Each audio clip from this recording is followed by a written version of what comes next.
Chris. Welcome, Savannah. It is another good day with Another Elmer Wednesday. Fudd. If you aren't watching the video, I have my hat on really fucking weird. It's one of those days. It's gonna be a funny podcast today. Talk to me. What has been going on in your world? What's been going on in my world? Well, let's see. Because of good old Corona, COVID, whatever the fuck you want to call it, the flu. Yeah, obviously jobs are cut, money's cut, so I took a job doing security work and started over the weekend. It is literally the fastest I've ever been employed by somebody. I literally got a phone call like last Wednesday morning, and I had the contract to sign by Wednesday afternoon. Desperate times, hey?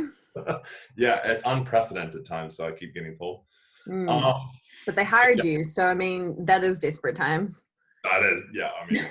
You guys listen to me talk. If you haven't listened to the other episodes, listen to it. If you haven't listened to my Fighting the Burnout, listen to it. Yeah, they hired me. Interesting. It got lots of experience, which is good. So I did that over the weekend, so that was interesting. Working at North Shore Hospital for 36 hours straight, pretty much. Well, not straight, but over 3 days, 12-hour shifts. That was quite interesting. Just talking to nurses, and it's quieter than ever actually at the hospital. Interesting. What's the vibe like? They're all like, what the fuck's going on? But no, they're all prepared. They're all kind of, some are like meh, some are like meh. But some are like, it's really good what we're doing and stuff like that. But lots of wards have been shut down over there. So they're recruited staff. There's no visitors, as well as it's just like Friday afternoon, the ER was dead. Just like, that is good news. I feel like it has actually been a week of good news. I don't know if that's just because I'm in a real peachy mood, but I certainly feel as though you're not in a peachy mood. I'm always in a peachy mood, Savannah. Always in peachy moods, aren't we? We should rename this to the Peachy Podcast. The Peachy Chats. I think so. I think it's got a ring to it. It does.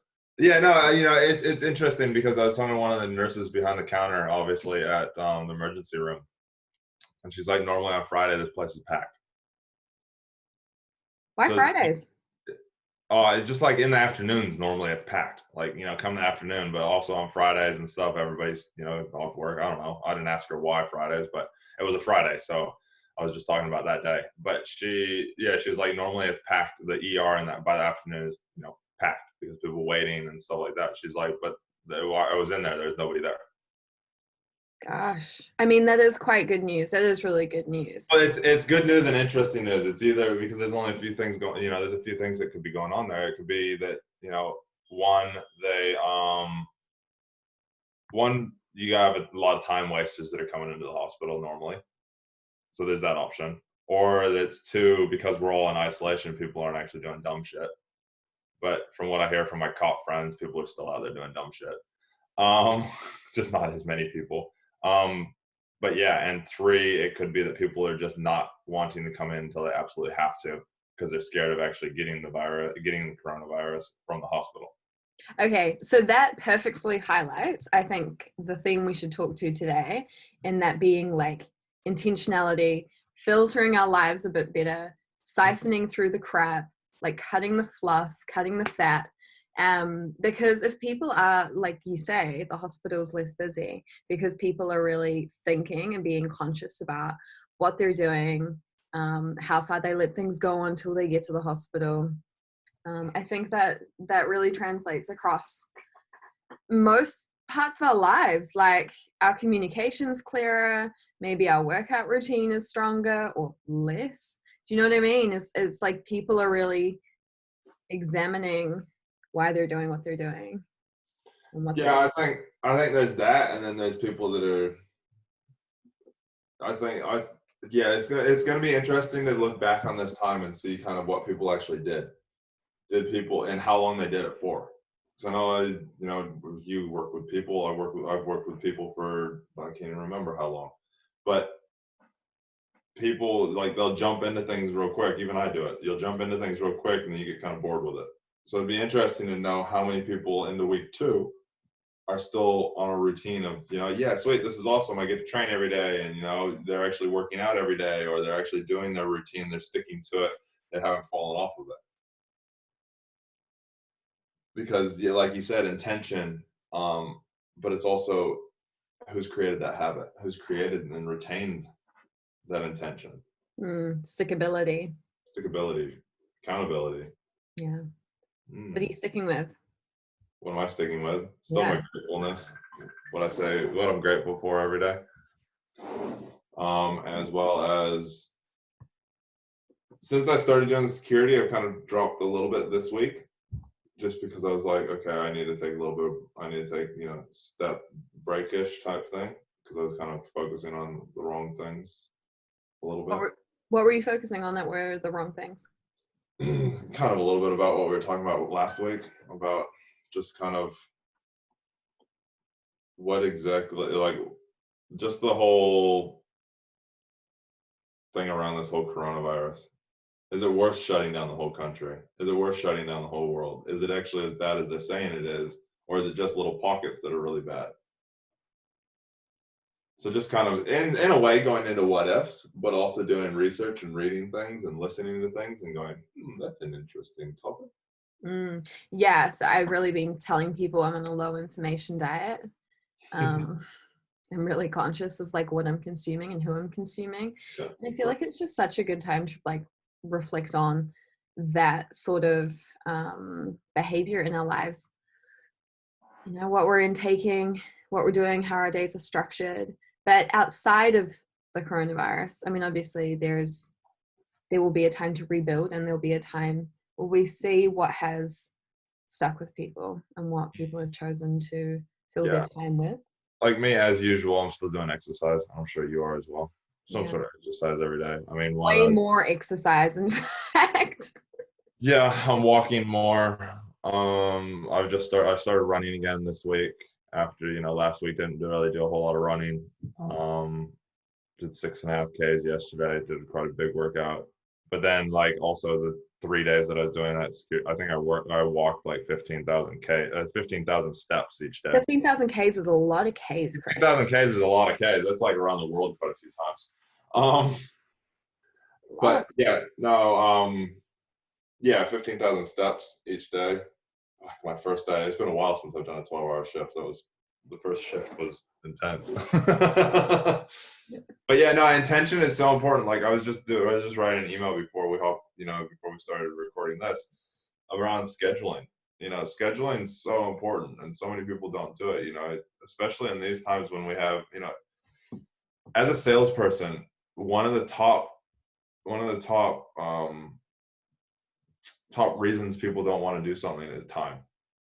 They believe they don't have enough time. Well, that's like literally, I think there's like 3 things. It's time, money, and I know time and money are like the top 2. Why people don't actually purchase something. And time, money, and no like connection with the person that they're actually wanting to buy from. But time is one of the biggest ones, and now we have all the time in the world. In fact, we have too much time. Some people. Is there such a thing? Yeah, I know. Some people would be like, I've got 2. And even if you're working from home, some people, you still have more time than you used to have, because you're doing things, you can accomplish things a lot faster. You can take more breaks, as well as you're not commuting. Yeah. So scheduling is important, actually create a routine now and concrete it in, because we're in isolation. We're forced to be in it. So why not use it productively and with intention, like you said? Yeah. So I have a friend who is he's working from home, and he's like clocking on at 7:30, clocking off at 4:30. But he sent me a photo of chocolate chip cookies yesterday or the day before. He's like, got bored during my lunch break. And I'm like, man, you've hit the baking phase. And just be aware that like it's great that you're using the time now, but like you're not going to be able to bake in your lunch break once this is over. No. But the thing is that if he actually looked at his day, so he's clocking on at 7, he's finishing at 4:30. Does he actually need to be working that whole time? Well, This is so okay. That is a really good question and something that I wholeheartedly would say no to. And this is why I've chosen the career path that I've chosen. So, do you know Tim Ferriss's 4 Hour Work Week? I've heard of it. I haven't. Yeah. So, I mean, the premise is that I highly doubt that all jobs in the world, not that I highly doubt, it's a fact. Like, somebody has stuck an 8-hour rule on pretty much every single job that exists and expects workload to be done during 9 to 5, those hours only. And what really throws me is I grew up with parents who didn't work for other people. I grew up with very entrepreneurial parents. They were always around. So if I had something on at school, my parents could take that day off. They could come support me. They could come watch me. But I also watched them work at weird hours, like, because that's what happens when you work for yourself, right? You take on the responsibility of shuffling your life around and prioritizing work when it needs to be done. So if it needs to be done that day and it means staying up till 8, 9, midnight, you do it. That's just what you do, because otherwise you don't get paid. And I think that the way that our system is set up is broken. I think that the structure serves us. We know that, during certain hours, we go, we work, we're told that we have a thing to do, we do the thing, we come home. We don't have to do the thing anymore. But do I think that every job, needs 8 hours dedicated to it every single day and only between the hours of 9 and 5 or 8 and 4? I don't. I really, really don't. Yeah, it's interesting because my wife's old job, she was manager of 3 people, between 1 and 3 people, and she gave them leniency. She was like, 1 day a week you can work from home. And she's like, I don't care where you work, where you actually are working from, as long as you're getting your shit done. And they're actually more productive on those days than they were in the days that they were in the office. Right. And my wife didn't put this whole and if they needed to leave early because they needed to go, pick up the kids from school or whatever it was, as long as they got their stuff done, she didn't care. And they're actually more productive than when you said you have to be here between 8 o'clock and 5. Because I remember, it's like, this actually is a good point. So I remember when I was sailing around the world, and obviously through high school, I was homeschooled. And we homeschooled, we did school 7 days a week. But every day we had to do a lesson in our book. And we would normally I'd probably get up at about 7 and I'd be done by 1. 7 till 1 noon, something like that. And normally because I wanted to get out and I wanted to go diving or swimming or go do something in the afternoon. But then there'd be times where it would be like, okay, cool. We're somewhere, there's really good diving. We're going to do 2 dives a day, or we're going to be having fun with kids that are around, whatever it is. You can take a week off, but it just means that you're going to have to do 2 lessons a day. I still did 2. I think I added an hour on those days that I was doing 2 lessons a day. Yeah. Maybe 2 hours. Yeah, the time to work ratio doesn't always, it's not always what you think it's going to be. I actually look at it, I was fucking around so much in those days that I had the 1 lesson. And then I got to New Zealand and I think I had 6 months of schooling left to do, 6 months worth of, it was about a year's worth of schooling left to do on it. I think I was 17 when I got here. And we still had about a year's left or something like that, 6 months or a year. I got it all done in 2 months. I was like, I'm fucking sick of this. I want to be done. So by June of the year that I was 17, I had everything fucking done and just kind of chilled. Yeah, but that speaks to, I think, the human condition. We're procrastinators by design, for sure. And so once you put pressure on and you have incentive, whether that incentive is a threat, like an unwanted incentive, or a benefit, like a reward incentive, we will hustle to get that thing done. So this is where, on fitness journeys, people will stay stagnant. Their fitness won't increase, their body won't change, their strength won't increase for months, maybe years. But the minute someone gets engaged, they can pull off something in 2 months. Well, this is why I get people to, in my course, I get people to focus, like, create an ultimate vision. Mm. And they create it, like, when I say ultimate vision, it's called an ultimate vision, not just a vision. It is literally down to what you're freaking wearing that you write out. How you feel, the emotions you feel, what you look like, how you see yourself from the outside. Because when you have all that power and that emotion tied to it, you'll actually fight for it 10 times harder if you're constantly focused on it. Now, the amount of times that people do that ultimate vision and they never look at it again, that doesn't really help. It gets it there and it will help for about a week, but then after that, it doesn't. You got to look at it every single. But it's the same thing, like you said, when you have that deadline and it's like, okay, cool, I want this ultimate vision and I want to be there by this point. Mm. And so you fight for it. You do everything that you possibly can for it. And then you schedule, like we talked about before, you schedule things in, and so that you actually have a plan to get there. Clarity, I think, is key there. If you've drawn out your ultimate life vision, what you're essentially doing is getting hyper clear on what it is that you want, hyper focused. You can see it, you can start to taste it, you can start to feel it, even if it's 10 years down the track. Like that clarity, that sense of direction, I think, is what people need most. I certainly do. I know in the times where I feel like I'm going nowhere, it's like, because I actually don't know where I'm going. I don't know what it is that I'm aiming for. Yeah. Yeah. That's dead true. And especially right now, because there's so much uncertainty going on right now. But the thing is with right now, and I heard somebody say it the other day, and I've been saying it a lot as well, is right now you can create whatever you want. You had that dream of doing pottery, start doing pottery. You know?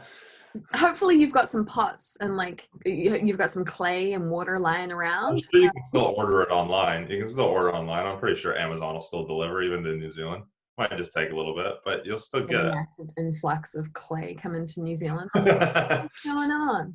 But if you had that dream, if you've been dreading your job, figure out what you want to do. Mm. Start to think about the things that bring you joy and just start doing it. Start teaching people. I did the Tony Robbins and Dean obviously released again, just before all this, or as all this was starting, released the knowledge business blueprint again. And the first thing that they have you do is they have you think about what is it that you could talk about for 10, 15, 20, 30 minutes without even trying. What's a topic that you could talk about and something that you have so much passion about that you could talk about for 15 to 30 minutes? Because that's something that you could probably make money off of. And you could Yeah. teach to other people. You could give to other people and create more value. And that's powerful. I Yeah. think though too, if you're not looking at making money off it, it still gives you a sense of purpose, helps you attract the right people, helps you attract the right hobbies. It gives you like a really good um, bullseye to aim your arrow at as far as how you spend your free time. But at the same time, they also talk about, and I, related to this quite well because I always wanted to give shit away for free. I was like, sweet, I can just give everything away for free. People are going to get so much. What I realized is that if you don't have value to something and you don't actually have to, you don't hold value to something, you won't actually fucking do it. There's so much knowledge out there that you get for free. How many email lists have you signed up for a free 3-day trial or a free this or I'm signed up to one right now with a guy that I look up to, a 7-day free thing. I haven't done any of it. We're on day 3 of it. I wish I could say I haven't given my email out to many people, but I have realized now that every single company I've ever contacted wants to let me know how they're handling the crisis. And suddenly I'm like, oh my Lord, I'm signed up to like 80 different subscriptions. But you also think about all the free things that you've been given that you've never used. Mm. Whereas if you even just pay $1 for it, you actually hold a little bit of value to it. Well, you've got skin in the game. Yeah, you got skin in it. And the more skin you have in it, the more sketchy it feels. The more you're like, ooh, can I afford that? The more you actually put the effort in. Like I remember my mentor, Brad Hart, when he helped me create my mastermind that I have now, that is literally what I do. He helped me do it last year in January. I signed up with him January 2019. And literally I had to do the 3-pay. I couldn't pay him full outright. I had to do the 3-pay because I didn't have the money. And I was like, okay, I got some major fucking skin in this game. And literally I was on every single call. I was this top fucking student. And I still to this day, if he can't make a call, he calls me up and goes, Chris, can you take the call? Can you run it? Because I had that much skin in the game that I was like, sweet. I've had clients that are like that. Like they're literally there. And like, I've ended up, using them as well, hiring them and paying them to do stuff. Because you got so much skin in the game that you're like, fuck, I have to make this work. Yeah, you're committed. And so that's where like the whole thing around, not charging people. Yes, give free stuff away, give value away all the time. Just like we're doing here. But at the same time, if it's something that, if it's a full package, charge for it. Even if it's $1. Just to get somebody so that they go, fuck, I've actually given something for this. I need to do it. Something that means something to them. Back in the day, it used to be trading things. You would trade things that you held value to yourself so you could get something that you felt had more value than what you traded. That's still trading, right? It's still trading. It's just it's now money instead of cows, horses, and sheep. Oh, sure. Yeah. I don't know how many cows this podcast is worth. It's worth hundreds of cows. Cows must not be worth much. Hey, there's lots of value in here. No, so speaking to the entrepreneurs, I suppose, speaking to people who are either self-employed or have work in the same sort of space as us, what you're saying is throw a dollar value on it, get something from them in order to keep them on track. Yeah, because it's not always, I feel like when it comes to charging, you definitely like do want to give away as much as possible for as little as possible, but it weirdly has that reverse effect where it doesn't actually help anyone because, like you say, they forget about it. Or well, it's even as a customer, realizing that you need to pay for something. You need to have some sort of skin in the game. You need to either trade your time, trade something if you don't have the money. Bring value to the person that has the thing that you want, and trade for it of any kind, whether that be, money, or if it means, going and being their virtual assistant, whatever it is. But if you have skin in the game, you're gonna actually do something about it. And yeah, that's pretty much, even as a customer, you need to be able to do it. You think about, I know you run boot camps and that, and I used to as well. Think about the people that you used to do it for free versus the people that you were charging. And you watch them. And yes, there's the odd one that you give for free that gives fucking everything, and they're just there. They have that vision of where they want to go, and that's why they're there.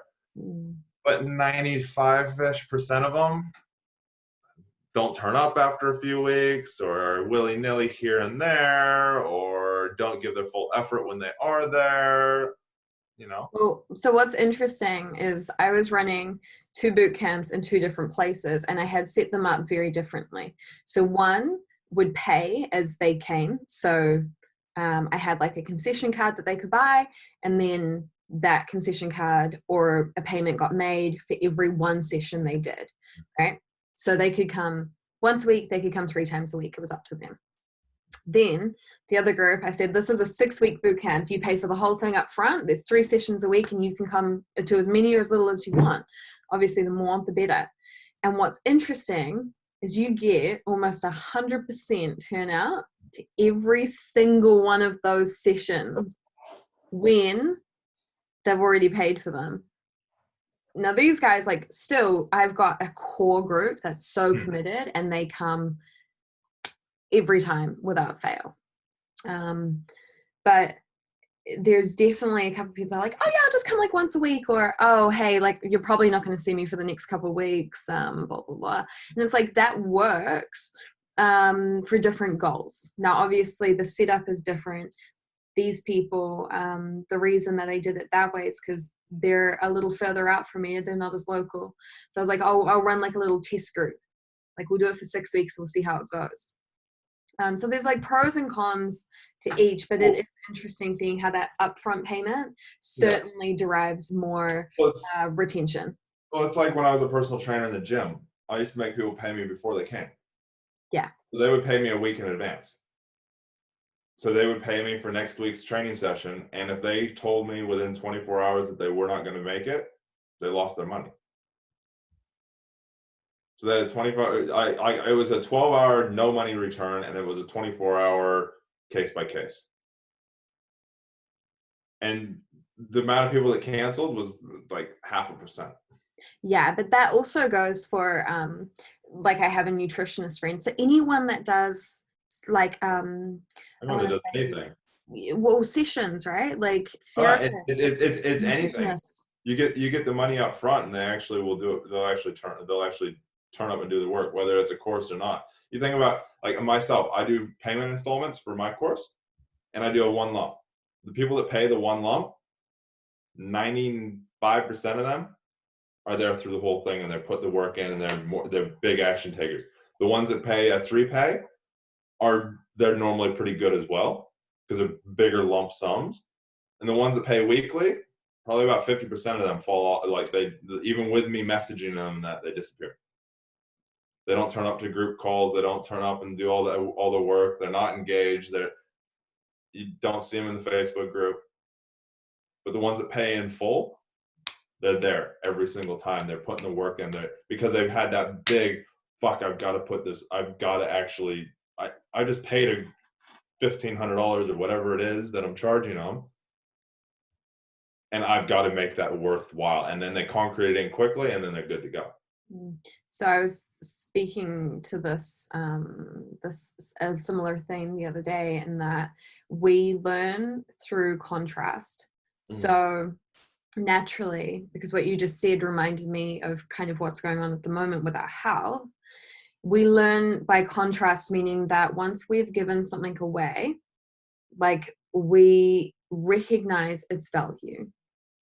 So whether we've obligingly and willingly given our money to someone and expect a service or a good in return, or we've sort of on the opposite side taken things for granted and given away our energy to things that we weren't even aware of, like we weren't being intentional with, that contrast helps us understand where we sit, what we value, and how we actually spend our time and live our lives. So it's that giving of money, it's that loss of something that helps us appreciate what's going to fill that space. And I'm hoping that like right now, again, we'll learn by contrast, in that we can't go outside. Like I can't sit with you on your couch right now and do this in person. So when that day comes, it'll feel so much more exciting. It'll be fun. It'll be like, oh my gosh, I haven't seen these people in at least a month. And we'll have that contrast, that point of reference to have a greater perspective.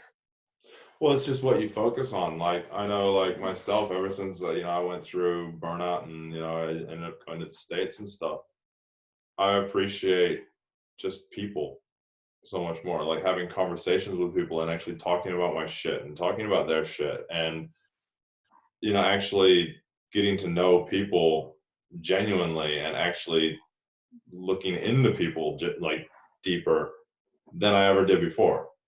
Because when you go through something, like we're all going through this, we're all in a struggle.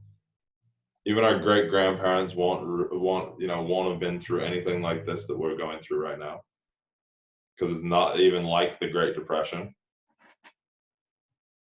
And so we can look at it and go, sweet, people will go one of two ways. And this is what I've learned even, from the police and everything. People will go one of two ways when they get a traumatic or a hard time. They either go, poor me, and they fight against it. And they're like, that happened, and that's shit. And this is why everything is happening like where I am at, where you are today. This is why I'm here, blah, blah. Or they go, cool, I'm going to use this. I'm going to have empowerment. You got one of two directions that you take, and we're in that fork where you can go, nope, I'm going to sit on the couch and I'm going to do nothing for the next however many weeks, and then afterwards I'm going to blame everything on this. Do you think that's a personality trait, or do you think that's learned behavior? Learned behavior. I think it's learned behavior / a little bit of personality, but it'll all come back to when you're a kid. What you saw and what stories you put on things, around things, because you saw other people put stories on things, and not knowing that they were stories. Okay, so if it's a learned behavior, do you believe that we can unlearn that? Yep, I have. I do it every day. I get in a state where I'm like, fuck, this is all shit, blah, blah, blah. And I go, no, I can shift it. It's just by what you focus on. Mm. Yeah, I'm sure some of you look at your past, you've done the same thing. You've had shit times where you got in this dwell and then carried on with it, even for a short time. Absolutely. No, absolutely. I've unlearned a lot of behaviors. And the more I unlearn, the more I realize I have left to unlearn. You think about it. I think we've talked about this already, but there's Tony Robbins on one of his tapes talks about a study that a university in the States did with people that were clinically depressed. Yeah. And they had them, didn't take them off their meds, didn't do anything, they didn't change anything except for they made them stand in front of a mirror and smile. Yeah. It's 30 days. last week. Yeah. It's learned behavior. Yes, depression and that, some people are more prone to it because of chemical imbalances. But at the same time, you can make it. I was on a chat with somebody, I was on a coaching call literally just the other day with somebody, and we're going through the same thing. In a real easy way, and I've seen Tony Robbins do it, he gets you and he has you feel those emotions of when you are really depressed. Feel those emotions when, whatever you call it, depressed, empty, lost, lonely. Feel those emotions. Most people can't sit in those for very long when you're telling them to sit in them. And then you have them go to whatever they feel is the happiest. You have them sit in that for a while. Then you have them jump back. Then you have them jump. And normally by the end, you have them do it back and forth. And by the end, they can't actually sit in that unhappy state for very long before they smile or they crack up or they, kind of go, this is fucking bullshit. This is not me. But it's all about what you're focusing on and what you're actually thinking about creates who you are. If you look outside and you just focus on all the dark and the blackness, that's what you're going to see everywhere in your life. Yeah, I had a rough year last year. It was a rough year. 2019 stands out to me. And I know that a lot of people had a very similar experience, maybe not exactly the same experience, but they kind of look back and they're like, man, 2019 was a bit bleak. And what's funny is, it was awesome. I'm happy for you. But my an ex-partner, he kind of got me at the tail end of that and didn't seem to understand why I still seemed so peachy, why I still seemed so chirpy. And I said, look, this is who I'm practicing to be. Like, you don't wake up one day living your ultimate vision. Like, you practice it, and that's not to say that I still don't feel like the extreme highs and the extreme lows. I think that is part of my journey is just being a sensitive person, but being able to manage those so much better and actually making the decision to not let my emotions rule my life and instead say, hey, mind, I'm in control, and this is what we're doing today, and this is how we're showing up, and this is who people expect you to be, and this is who I expect you to be. So we're going to be this. And that doesn't mean that you aren't allowed to feel your feelings. No, you don't. Yeah, you listen to those emotions, you listen to those feelings, and then you make a conscious decision where you want to go.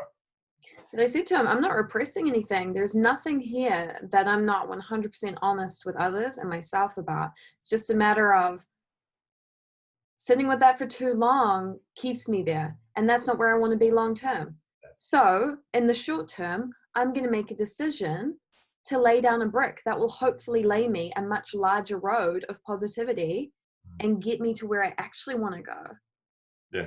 This isn't about pretending. This is actually about practicing. Yeah. And the more you practice it, you know, I bet if you look back to last year, you look at your hard times now, and you look back to last year and you go, fuck, those are so easy now. I bounce back a lot quicker. Yeah. But you also look at what was hard and you'll go, why was that even hard? Well, your warm up suddenly your hardest set becomes your warm up, right? Yeah, yeah.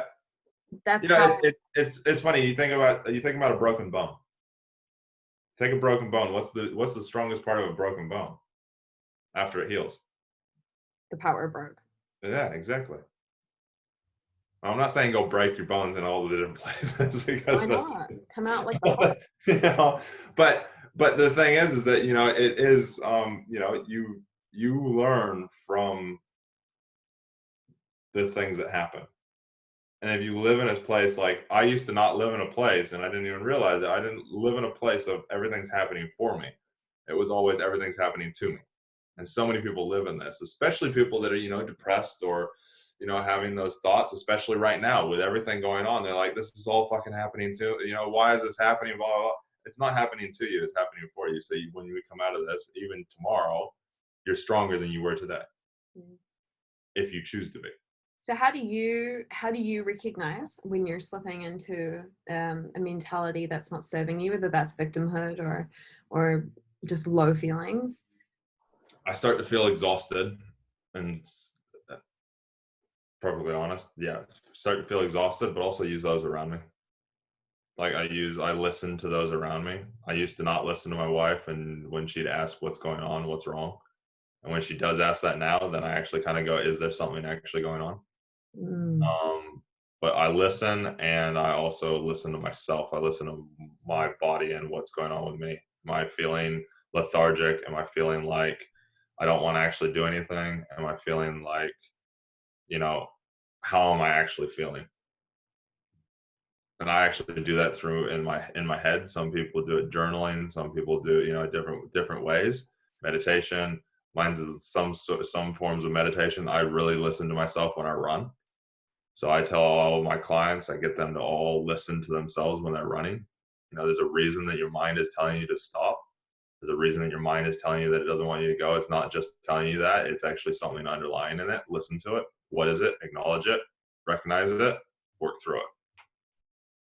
Because that's how you're going to perform better. And so that's literally how I do it. And so, you know, you can do that whether it's for the fitness side or whether it's for whatever's going on in your life. Was there a moment for you when you realized that you could mirror from other people, or you could actually accept other people's opinions? Because there is something, so say my ex-partner saying, hey, it seems like you're just putting on a false face.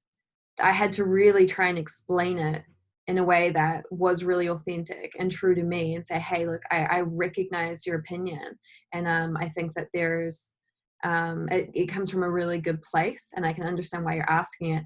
However, like, I am actually doing okay.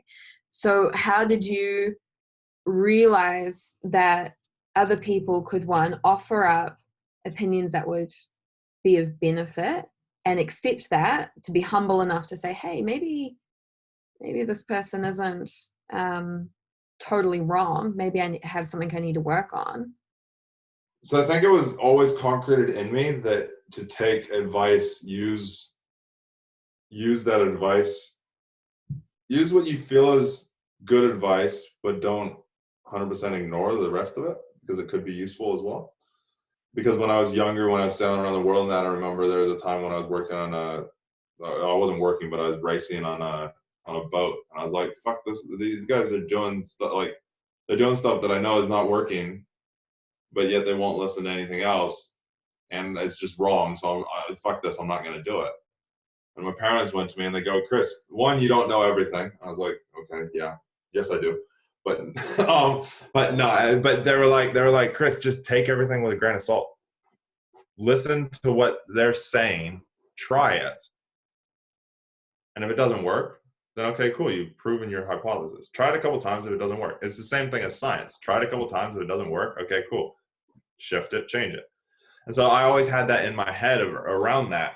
I lost it a bit when I don't know why I lost it when I was in the police. It was probably just because I was burned out and just everything. I didn't want to listen to anything. But the moment that I really realized that, yeah, I need to listen to people was the counselor that was really good that ended up that recognized that I was burned out. But two, it was when I was in the States on my motorcycle trip. And I physically had to force myself to go up to people and talk to people. I I started with just people on motorcycles. And then it just went and did literally everybody. It happened pretty quickly because obviously I'm a real talkative, outgoing guy. So that side of me started to come back, but the trust side didn't. And I had to force that trust side to be like, okay, cool. This person, not everybody's out to get me. Let's give them the benefit of the doubt to start with. And we'll give them, I remember one of my mom's friends said she gives people the 3-strike rule, like baseball. They fuck you over 3 times, they're dead to you. I was like, well, I can relate to that. Somebody fucks me off to a point that is against my values. Okay, cool. Yeah, not sayonara. Because, and I tell them, I'm like, hey, look, what the hell's going on there? So they know that they're kind of, in a way, they've hit that first strike. But I recognize that I needed to listen to people on my motorcycle trip because I was talking to people that were much more advanced than me. I was talking to other cops, telling them what I was going through, and they'd be like, fuck yeah, I was going through this. I was going through that same thing, and this is what I did.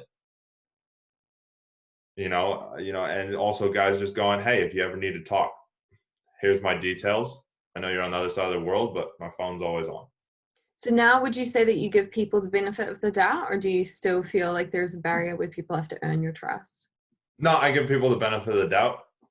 Some would say too much, but I actually am like, okay, no, I'm going to give you the benefit of the doubt. I still have that because I also obviously have all that police training. I still have that, that I guess there is a little bit of a kind of protecting myself, but also going, okay, cool. I'm going to give you the benefit of the doubt. I'm going to watch you, but I'm going to give you the benefit of the doubt that you're doing what you're right. And if you prove me wrong, then okay, cool. It's going to be less. But I still do give the benefit of the doubt. I don't come from a place of, nah, what you're doing is you're making shit up. I don't come from that place. I come from, okay, cool. Yeah, sweet. That's true. Okay. And then let's actually look into it and make sure it is. And redemption. So say someone's got 3 strikes. What then? Oh, they normally get a 4th or 5th. if they hit that 3rd strike, and I'll be like, what the like? I'll really confront them. Yeah. I'll be like, what the hell is going on here? Why is it? Not many people I find, not now that I'm in that place of not so much looking at people of as they are out to get me or get other people. It's not very often that they can even get to the 3rd strike. Well, that's what I was going to say is you probably hand out less strikes given that you're now more emotionally stable yourself. Yeah. So I give out less strikes than I ever did, because it's like, okay, cool. I can see where you're coming from. I can see that that's your opinion. It's like, let's go real hard, deep, real quick. It's like people around Trump. I'm like, okay, yeah, cool. Don't agree with everything he's doing. Don't agree with how he acts. But at the same time, I can see where he's coming from. He knows his learned behavior. If you watch any documentary on him, it's all because of fucking his parents. His dad was the same way. It's learned behavior. It's the public that decided to vote him in, and so there he is. And he's doing what he's doing, and he has his reasons for doing what he's doing. Whether that be to make himself more money, he's still wanting to help the country. Yeah, I've had my own moments like that with my own father. I've had a very on-off relationship with him for 16 years now. And a couple of years ago, it dawned on me that he's his own human. He's his own person. And he's, I think, doing the best he can. And that's something that I choose to believe in everyone. Someone tried to fight me on that about a month or 2 ago. They're like, what if people aren't doing the best they can? I was like, look, whether they are or they aren't, my life is better if I choose to believe that they are doing the best they can. Well, see, I'll counter what that other person said. What if they're not doing the best that they are? How do you know that they're not doing the best that they are? And how do they know they're not doing the best that they are? But that's the thing. In that moment, they're doing the best that they can do. Our metrics of what the best look like are very individual, very unique. So my best might be very different to yours. And this is where in relationships, people get really confused because the expectations of something don't get met, and yet the other person's saying, hey, I'm doing the best I can, look at all that I did here. I've been guilty of being on both sides, expecting and then also like letting someone down, you know. And it happens, it's human nature. But I think that if we can like choose to come from a place of really believing that everyone is Place of love.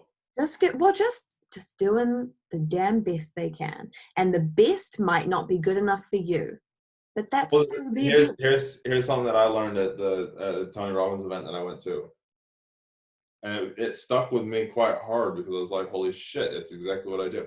You see what you don't like in yourself and somebody else. Yeah, we're mirrors.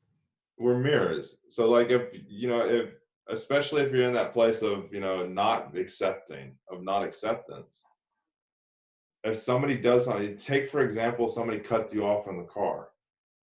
You're driving and somebody cuts you off. Watch what you do over the next week driving. I bet you find that you cut people off and you hate the fact that you cut people off. Or you hate the fact that when you do cut somebody off, you don't actually admit that you cut somebody off. So when somebody else cuts you off, you get all fucking pissed off because it's actually something that you hate about yourself. Whew, yeah. Road rage has all the analogies and all the life metaphors. Yeah. And I mean, it doesn't even have to be just road rage, but it can be anything in life. You look at your siblings. I bet a lot of the stuff that they do that you get so pissed off about is stuff that you don't like about yourself. So like what you said before about feeling forced to do something, because often if there's something that we have avoided doing because of judgment, ultimately, I think it all comes down to judgment. Like we judge ourselves, or we think that society is going to judge us, and you forced yourself to talk to other people. Mm-hmm. There's something to be said about that pressure, about that, about having that deadline, about giving energy to something, and I think that we will see people, not only we talk about this all the time, expressing more gratitude, but also putting themselves out there more, because they understand that if they want to see a change in someone or a situation, the best place to start is by creating that action, so that in hopes other people will mirror you. Well, and there's a good point right there. I'd love your thoughts on it. You have to act the way that you want others to act around you.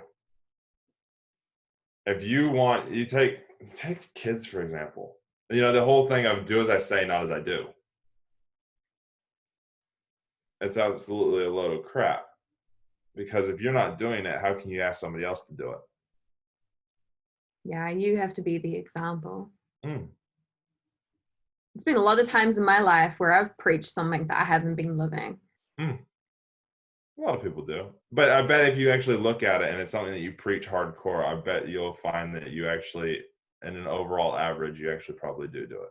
But that's a learning curve, right? Like I feel as though, yeah, you can only preach for so long until people start to hold you accountable and start to mirror you. And you're like, hey, wait, I told you to do this thing. Why aren't you doing it? It's like, because you're not doing it. Oh, okay. Yeah, I'm with you now.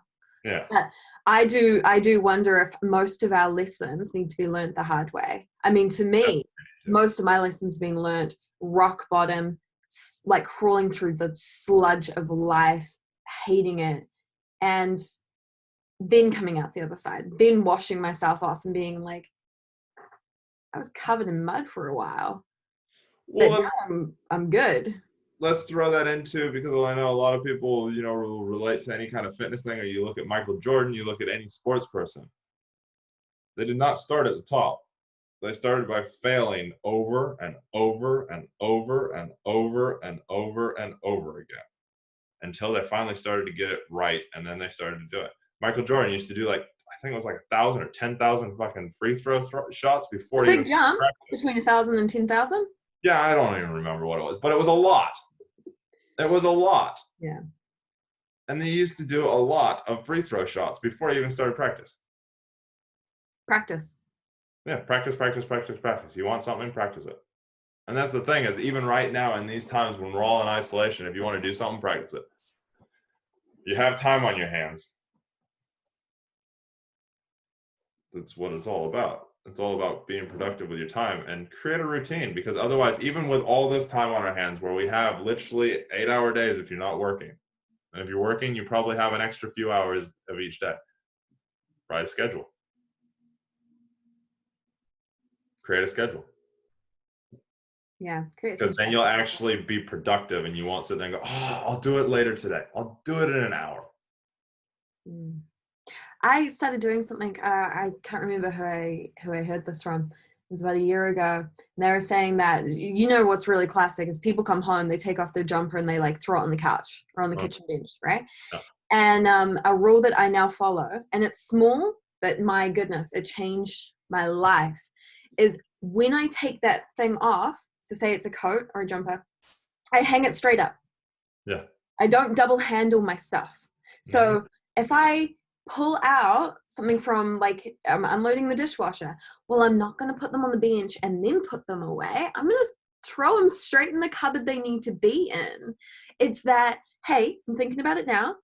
I'm going to do it now. And then it's done. And I honestly, it saves you doubling up. I was thinking about how often we double up in life, how often we do things twice for the sake of laziness. It's ridiculous. Procrastination. It's stupid. Procrastination. Yeah, no, it's so true. Like I live on a thing that if something pops into my head, I either do it then or I schedule it in. If I can't do it right then and there, I schedule it in. That's why, like, sometimes you'll get random text messages from me going, "Hey, how's it going?" Because somebody's popped in my head, and I go, "Oh fuck, I should text that person or get in touch with them." So I'll just send them a text. It is so easy to send a text. Technology these days makes it so easy. You can send a text to anybody in the world at any time within a split second. And yet sometimes it takes me 3 days to send a text. I wish I was kidding. It's the same thing as you were saying before. Take action. Smart action is the way to do it. Yeah. That's the difference between somebody who's superly productive and somebody that's not. Is smart action. Yeah. Actually getting the shit done. Totally. Well, let's wrap it up. What are you grateful for today?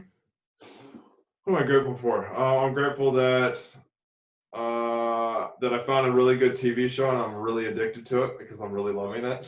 What is It it? kept me up till midnight last night. That's why we were recording a little bit later today. I thought you had like a meeting or something important.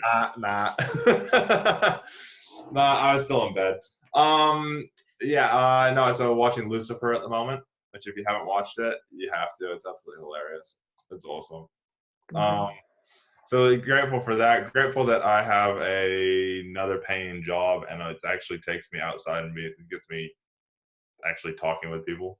And also grateful for my health, that I can go out and go for runs and train. And I'm always grateful for my health and fitness.